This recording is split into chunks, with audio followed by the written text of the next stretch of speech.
हाय बच्चों, good morning. आज मैं आप लोग को 1.1 वास्तविक संख्या का जो हिसाब है, प्रश्नावली 1.1 का मैं पहला हिसाब बनाने वाला हूं, जिसमें लिख बोल रहा है कि निम्नलिखित संख्याओं को अभाज्य गुणनखंडों के रूप में व्यक्त कीजिए। आप लोग अगर हमारे वीडियो को पहली बार देख रहे हैं तो लाइक और शेयर ज़रूर करें और सब्सक्राइब करें। और उसके बाद मैं 140 का गुणनखंड अभाज्य गुणनखंड करेंगे। हम लोग जानते हैं कि अभाज्य गुणनखंड ऐसे करते हैं। सबसे पहले इसको 2 से भाग लगाते हैं। 2 से भाग लगाने के बाद हमारा संख्या यहाँ पे जो होगा 70 होगा, और फिर 2 से भाग लगाने के बाद ये हमारा 35 होगा, और फिर हमने 5 से भाग देंगे तो ये हमारा 7 आएगा, और जो हमारा हिसाब होगा वही हमारा गुणनखंड हो जाए। इसलिए लिख सकते हैं, इसलिए 140 बराबर 2 × 2 × 5 × 7। बस ये हमारा आंसर हो गया। फिर नेक्स्ट क्वेश्चन है, और उसके बाद हल लिखेंगे। पिछले की तरह ही मैं सबसे पहले इसका अभाज्य गुणनखंड करूँगा। ये आप लोग रफ में भी कर सकते हैं, कोई दिक्कत नहीं है, लेकिन अभाज्य गुणनखंड बोला गया है तो फिर हम लोग यहाँ पे कर सकते हैं। हमारा ये हो जाएगा 156। 2 से सबसे पहले भाग लगाएंगे तो हम लोग देखेंगे कि 15 2 से जाता नहीं है, लेकिन 14 जा रहा है, तो 14 7 बार में जाता है। यहाँ 1 शेष बचेगा, और 1 यहाँ पे 6 यहाँ पे 16 हो जाता है, तो 16 हमारा 8 बार में जा रहा है, तो 78 होगा। 78 को फिर 2 से भाग लगाएंगे तो यहाँ पे देख रहे हैं 7 है, तो 7 वैसे जाता नहीं है, लेकिन 6 जा रहा है 3 में से, और फिर 1 यहाँ शेष बचेगा, और 1 और 8 कितना हो जाता है, तो टोटल 18। 18 में 9 बार में जाएगा। तो फिर देख रहे हैं कि हमें 3 से भाग पुनः लग जा रही है। यहाँ पे 3 से भाग लगाएंगे तो 1 और यहाँ पे 9 जो है 3 बार में जा रहा है, यानी कि 13 हमारा यहाँ शेषफल बच रहा है। अब जो हमारा बच रहा है फिर पुनः लिखेंगे, इसलिए 156 बराबर 2 × 2 × 3, और फिर यहाँ पे 13 का मल्टीप्लाई कर देंगे, बस हो जाएगा। हमारा नेक्स्ट क्वेश्चन होगा, हम लोग सबसे पहले इसको यहाँ पे लिखेंगे हिसाब। तीसरा नंबर 38 25। हम लोग देख रहे हैं यहाँ पे हल लिखेंगे, और ये भी पता चल रहा है कि ये 2 से भाग नहीं लगेगी, क्योंकि विषम संख्या है, और विषम संख्या में हमें 2 से भाग नहीं लगती है।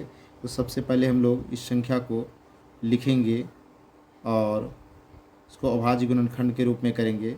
तो हमें पता चल रहा है कि 3 से ये भाग लग जाती है। 3 देखते हैं, 3 1 में 3, और ये 8 2 बार में जा रही है। यहाँ 2 शेष बच रहा है, तो 21 7 बार में आ रहा है, और यहाँ पे 1 शेष बच रहा है, तो 1 यानी कि 15 5 बार में चल जा रहा है।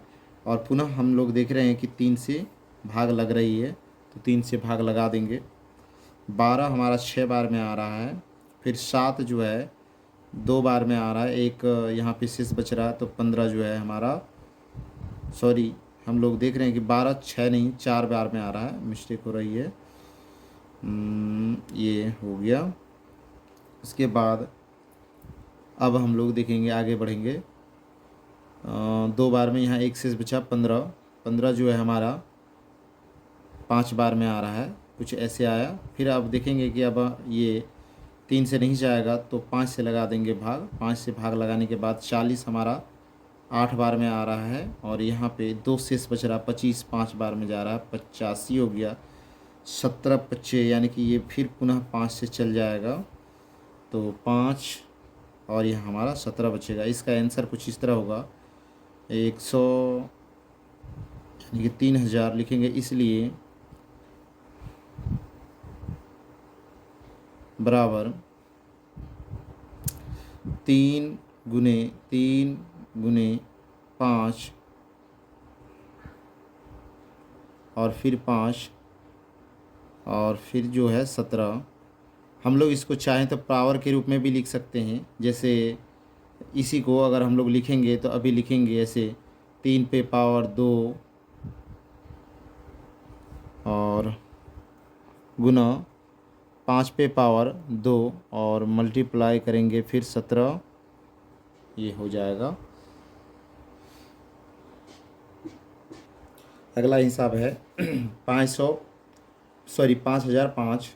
मैं इसको लिख रहा हूँ यहाँ सबसे पहले 5005, उसके बाद जो संख्या है उसको हम लोग हल लिखेंगे और हल लिखने के बाद पुनः इस संख्या को हम लोग लिखेंगे और इसका अभाज्य गुणनखंड करेंगे। ये 5 से जा रही है बच्चों, तो हम लोग इसको 5 से भाग देंगे और यहाँ 1 और ये पुनः ऐसे कुछ आएगा।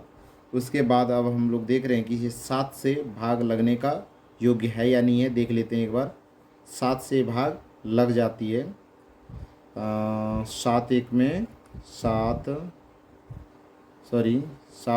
में 7 एक बार में गया और फिर यहाँ पे 3 बच गया शेष, जो 28 जो है हमारा 4 बार में 728 हो रहा है। फिर हमारा यहाँ पे 2 बच रहा है यानी कि 21 जो है 3 बार में भाग लग रही है। फिर ये हमारा 143 आ जाता है। ये 11 से भाग लगता है और 11 एक जो है ये एक बार में जाएगा, तो यहाँ पे 3 बचेगा और 3 जो है यानी कि 33 हो जाएगा। 33 जो है हमारा 3 बार में 11 से भाग लग जाती है और हमारा आंसर ये हो जाएगा। लिखेंगे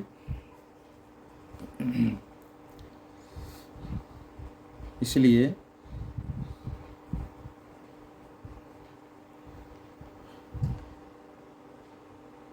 5 फिर का मल्टीप्लाई फिर 7 करेंगे और फिर 11 और फिर 13, ये हमारा आ गया आंसर।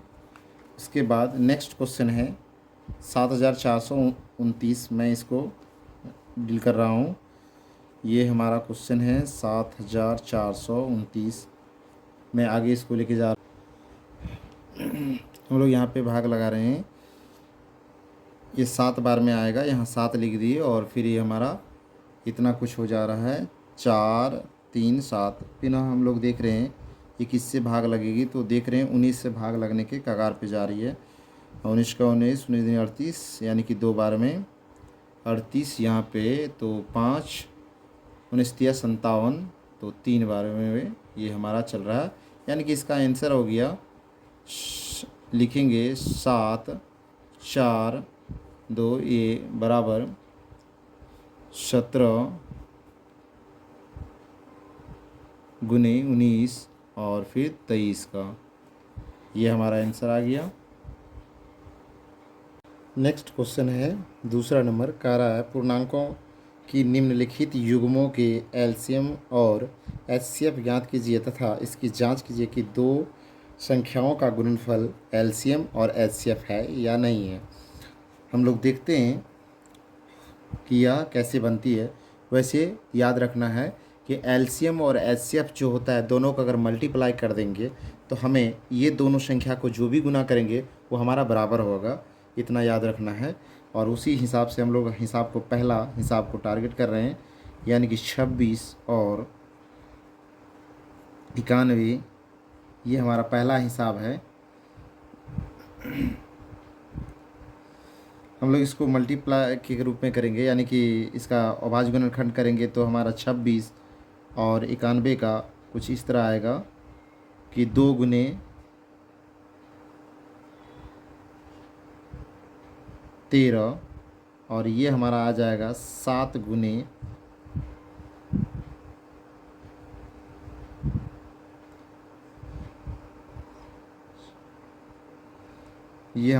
7 गुने 13। यानी कि इसमें जो संख्या समान दिख रहा है वो हमारा सार्वगुणनखंड हो जाएगा। तो लिखेंगे सार्वगुणनखंड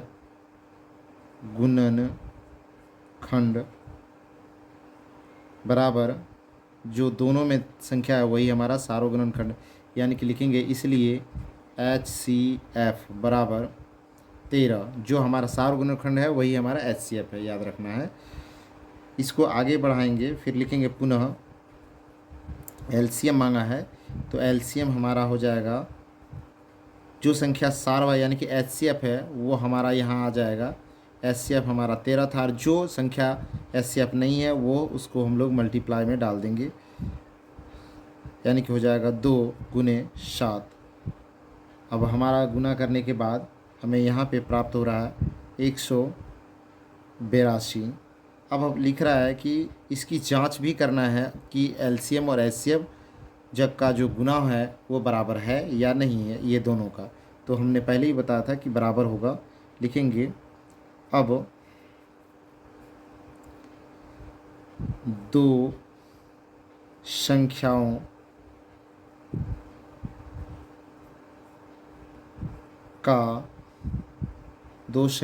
का गुणनफल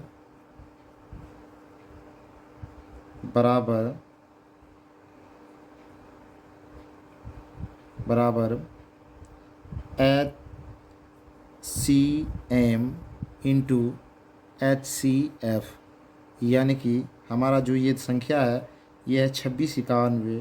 तो यहाँ लिखेंगे 26 गुने 91 और बराबर हमारा जो LCM निकला है वो है 182 और HCF हमारा है 13। ये हमारा हो गया। दोनों को गुना करने के बाद हमें प्राप्त हो जा रहा है 2366। इधर भी 2366 हो रहा है।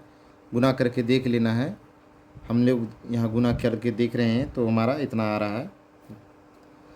नेक्स्ट हिसाब हो जाएगा दूसरा नंबर जो कह रहा है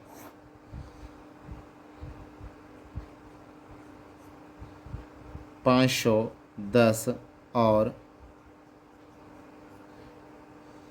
92। सबसे पहले 510 का गुणनखंड करेंगे और 92 का।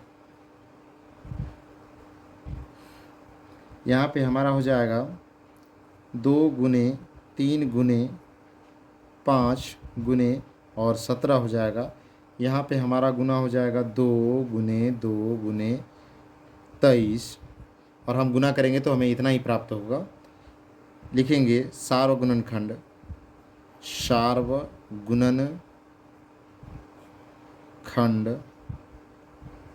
बराबर, हमें दोनों संख्या, दोनों में जो कॉमन संख्या दिख रहा है वो हमारा सार्वगुणनखंड हो जाएगा। तो इसमें 2 और 2 ही दिख रहा है, तो यानी कि इसका 2 ही सार्वगुणनखंड है।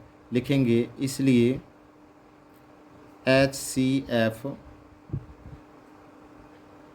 बराबर 2। लिखेंगे पुनः LCM बराबर, हमारा LCM जो होगा वह जो सार्वगुणनखंड हो जाएगा उसको लिखने के बाद जो कॉमन संख्या नहीं है उसको हम लोग मल्टीप्लाई में डालेंगे, यानी कि 2 यहाँ पे है, यहाँ पे 3 है और फिर 5 है और फिर 17 हो जाएगा और फिर 23 हो जाएगा। और इसका गुना करने के बाद हमें प्राप्त हो रहा है 23,460। अब हम लोग का जांचने बोल रहा है तो फिर पुनः लिखेंगे अब 2 संख्याओं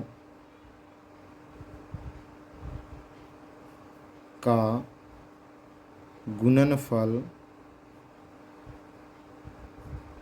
बराबर LCM गुने HCF। आप लोग के पास स्पेस बड़ा होगा तो आप लोग एक ही लाइन पर लिखने का प्रयास कीजिएगा। हमें यहाँ आप लोग को दिखाने के लिए कर छोटा में लिखते हैं ताकि दिख जाए। हमारा हो जाएगा बराबर, यानी कि या संख्या दोनों है 510 है और गुना 92 होगा, और इधर हमारा LCM आ गया है 23,460 और HCF हमारा है 2। गुना करने के बाद हमें प्राप्त हो रहा है यानी कि 46,920 और इधर भी गुना करने के बाद हमें 46,920 है। हम आप लोग को पहले ही बता दिए थे कि HCF और LCM का जब गुना करेंगे तो ये संख्या दोनों का हमें गुना जितना होगा उतना के बराबर होता है। नेक्स्ट हिसाब है थर्ड नंबर का हिसाब जो था हमारा ऐसे ही था। 336 और 54, 336 हमारा इस तरह था, इसको हम लोग अभाज्य गुणनखंड करेंगे और 54 का भी अभाज्य गुणनखंड करेंगे। 36 का अभाज्य गुणनखंड हो जाएगा 2 गुने 2 गुने 2 गुने 2 गुने 3 गुने 7 और इसका गुना हो जाएगा 2 गुने 3 गुने 3 गुने 3। हमें यहाँ देखना है कि सार्वगुणनखंड कौन सा है, तो सार्वगुणनखंड इसमें दिख रहा है सार्वगुणनखंड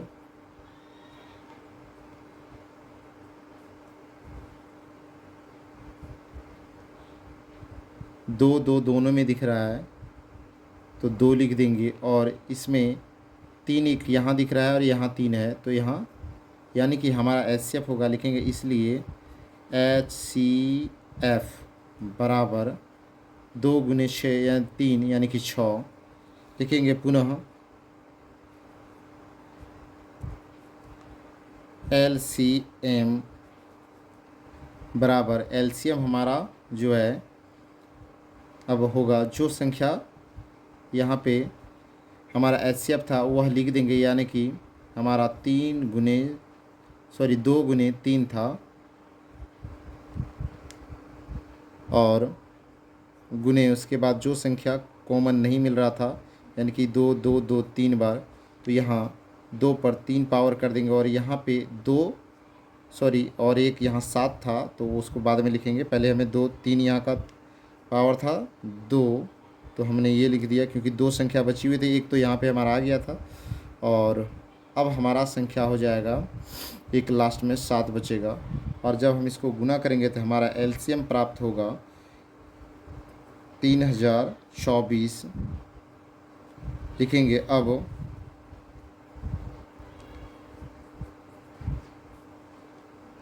दो संख्याओं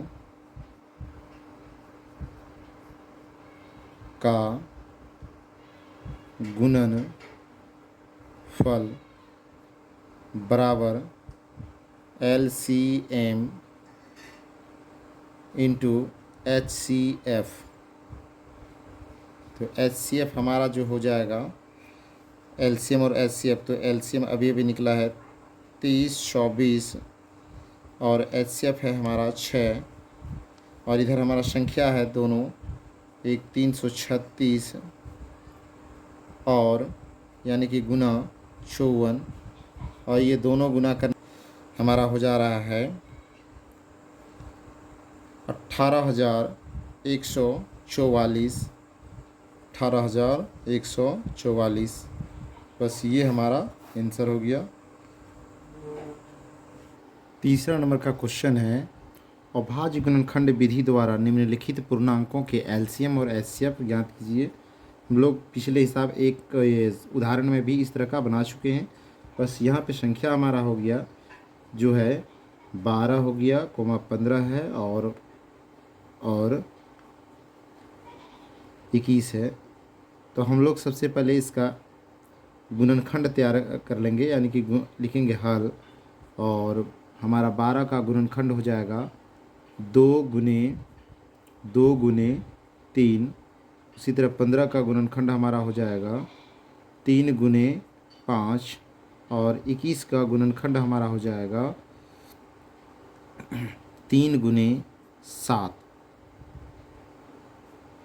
अब हमें देखना है कि इसमें से कॉमन संख्या कौन है, तो हमें सबसे पहले लिखेंगे सार्वगुणनखंड।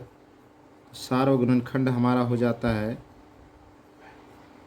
यहाँ पे 3 दिख रहा है, यहाँ पे भी 3 दिख रहा है और यहाँ पे भी 3 दिख रहा है, तो हमारा 3 हो गया। यानी कि लिखेंगे इसलिए HCF बराबर 3।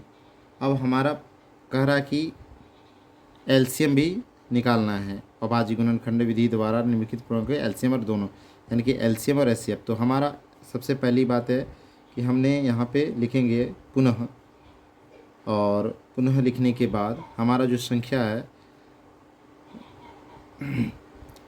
एचसीएफ, या लिख देंगे एलसीएम बराबर,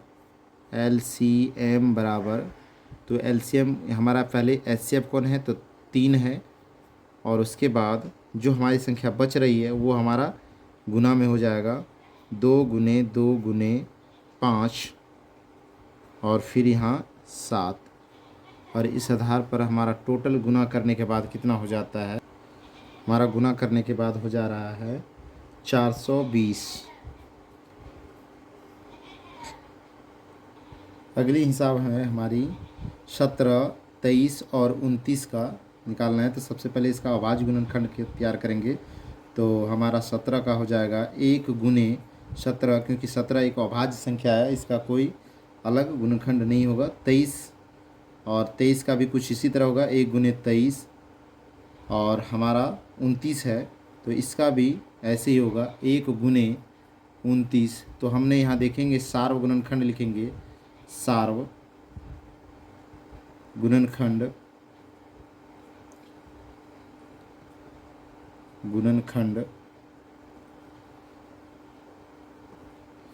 तो सार्व गुणनखंड हमारा 1, यहाँ भी यहाँ भी यहाँ भी, तो ये हमारा 1 हो जाएगा, यानी कि लिखेंगे इसलिए HCF बराबर 1। अब पुनः लिखेंगे एलसीएम, पुनः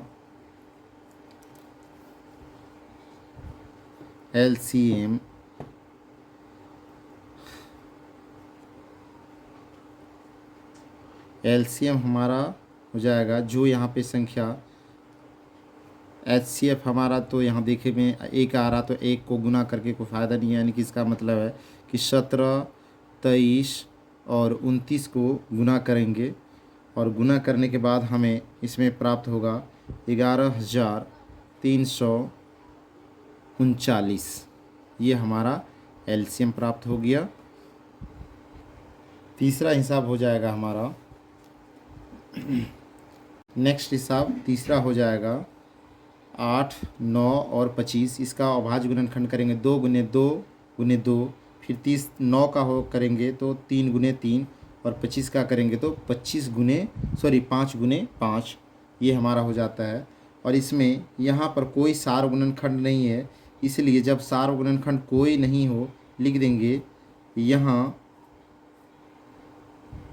कोई सार्व गुणनखंड नहीं है। जब कोई गुणनखंड नहीं होता है तब लिखेंगे HCF बराबर 1। जब कुछ भी सार्व गुणनखंड नहीं है तो यहाँ HCF 1 हो जाता है, याद रखना है। ऐसी स्थिति में अब एलसीएम हमारा हो जाएगा LCM, यानी कि पुनः LCM बराबर, अब यहाँ पे सभी को गुना करके लिखें या ये तीनों गुना कर दें, बात एक ही होगा। तो हम यहाँ लिखेंगे 2 गुने, यानी कि 2 गुने 2 गुने 2, और फिर गुने 3 का है तो 3 और 3, और फिर 5 और गुने 5, ये हमारा हो जाएगा। उसके बाद अब हमारा सभी को गुना करेंगे तो वही 8 लिख सकते हो, 9 लिख सकते हो और 25 लिख सकते हो, और तीनों को गुना करने के बाद हमारा हो जाएगा 18,000, यानी कि 1800। 4 नंबर का हिसाब है HCF 306,657 का HCF दिया हुआ है, 9 दिया है, यानी कि HCF हमें इसका दिया हुआ है। इसका हमें एलसीएम निकालना है, यानी कि 306 और 657 का एलसीएम निकालना है। सबसे पहले हम लोग लिखेंगे HCF, सबसे पहले हल लिखेंगे और हल लिखने के बाद HCF किसकी HCF, तो यहाँ पे मैं दी हुई है 306,657 बराबर 9। तो अब लिखेंगे यहाँ पे हम लोग LCM निकालने के लिए किताब में जो हमें सूत्र दिया हुआ है फॉर्मूला उस पर काम करेंगे। लिखेंगे इसलिए HCF किसकी, तो 306,657 का बटे जो हमें संख्या दी गई है यही संख्या ऊपर में लिखेंगे और गुना देंगे और गुने और 657 बटे HCF जो हमें दिया हुआ है, यानी कि HCF 9 दिया हुआ था, हम यहाँ पर 9 लिखेंगे और सबको हम लोग सो भाग दे देंगे और कट के हमारा LCM कुछ इस तरह प्राप्त होगा। जब इसे हम देते हैं तो यहाँ पे हमें देख रहे हैं 9 से शायद भाग लग जाएगी, ये 30, यानी कि हमारा हो जा रहा है 9 तिया 27, यहाँ पे हाँ लग जा रहेगा 9 तिया 27, यानी कि 3 बच गया यहाँ पे और 36 4 बार में 9 चौक 36, तो हमारा यहाँ आ गया। उसके बाद इसको मल्टीप्लाई करेंगे तो आएगा 22,338। ये हमारा इसका आंसर हो गया।